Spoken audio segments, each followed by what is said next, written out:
Hi and welcome to my May astrological review for Taurus. This month we start off with your ruler Venus making a fantastic aspect to Jupiter. She conjuncts Jupiter in your 11th house. Now the 11th house is the second from the 10th house, so this is the house where money from business enterprises or your career tends to come through. So this is a fantastic time for finances, for business. But also it's a great time to enjoy with friends, because 11th house is about networking with friends and socialising. So this is a great time, a very optimistic and upbeat time to enjoy. Then also on the start of the month we have Pluto is retrograde. Now Pluto retrograde in your 9th house. This is the house of beliefs. So over the next 5 months until October the 8th, you have time to go within with Pluto and to find out what it is in your life you're trying to control that is actually uncontrollable.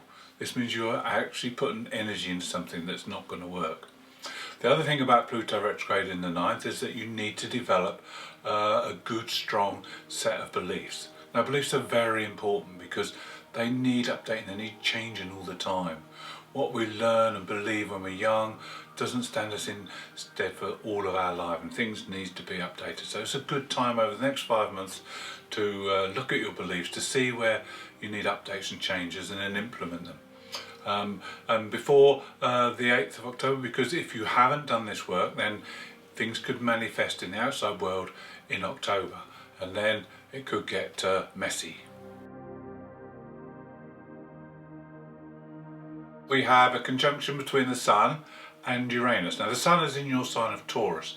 It's your birthday month, Taurus. So if you're born between, say, the 10th and the 18th, then this aspect's going to affect you for the whole year.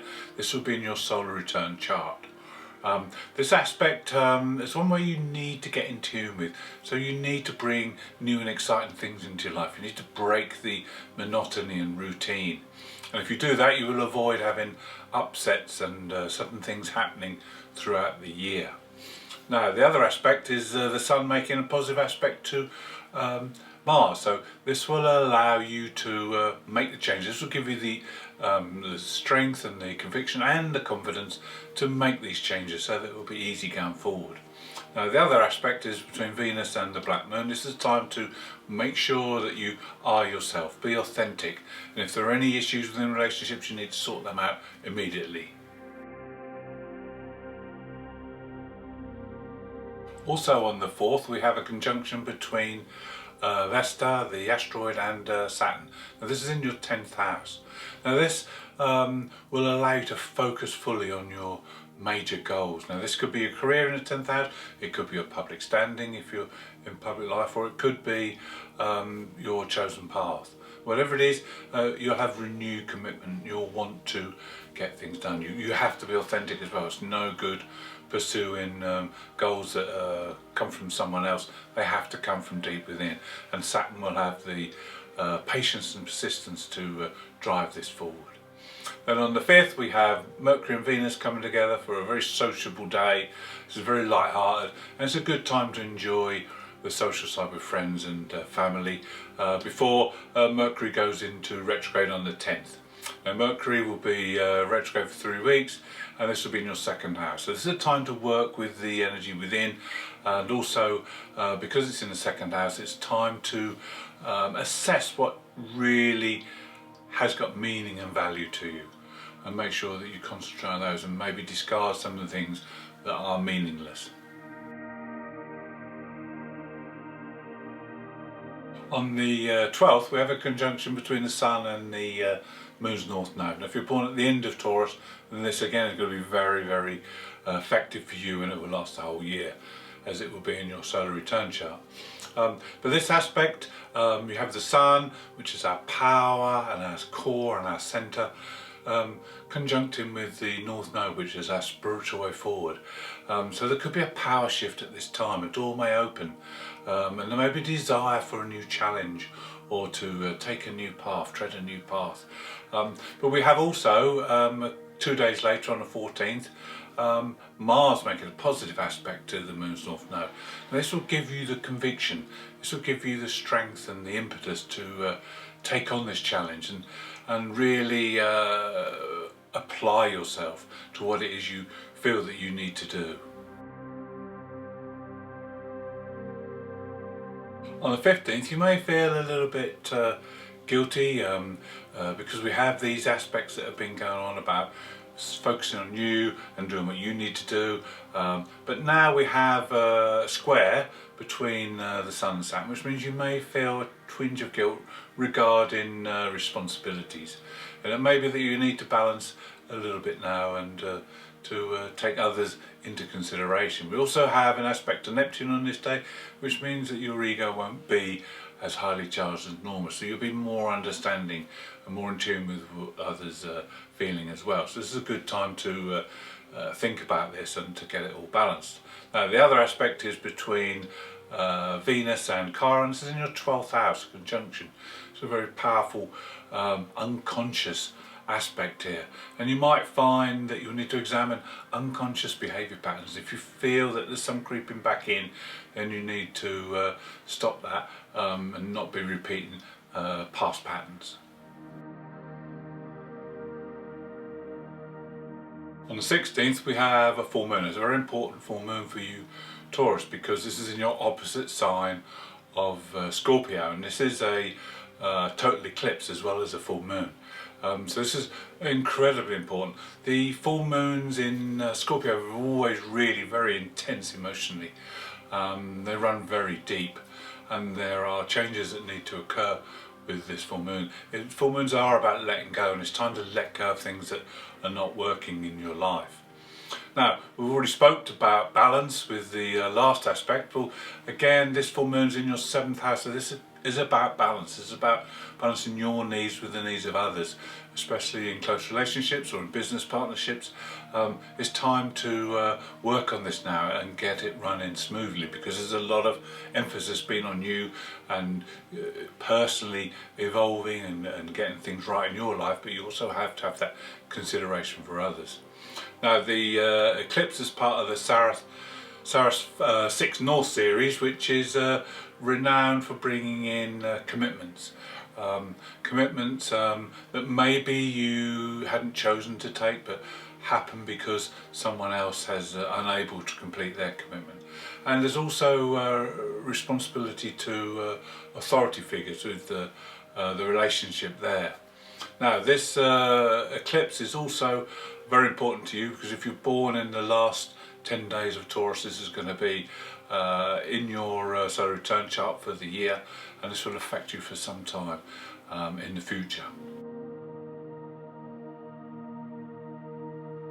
On the 17th, you may feel a little bit disconnected or out of sorts, because we have Mars making a conjunction with Neptune. This is happening in your 11th house. So it may be that you feel like you've lost your way a bit, but don't worry, because it's not going to be for long.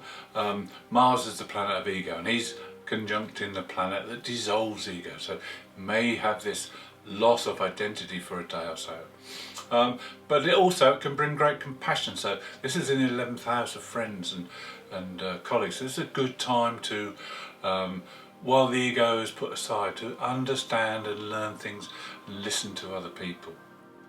Now, the other aspect that happens on the day after will bring you back to life, because the Sun makes a positive aspect to Pluto, and this will bring intensity and a transformative approach to the day, where you'll be able to maybe work on those beliefs and try and get things back to normal, so to speak.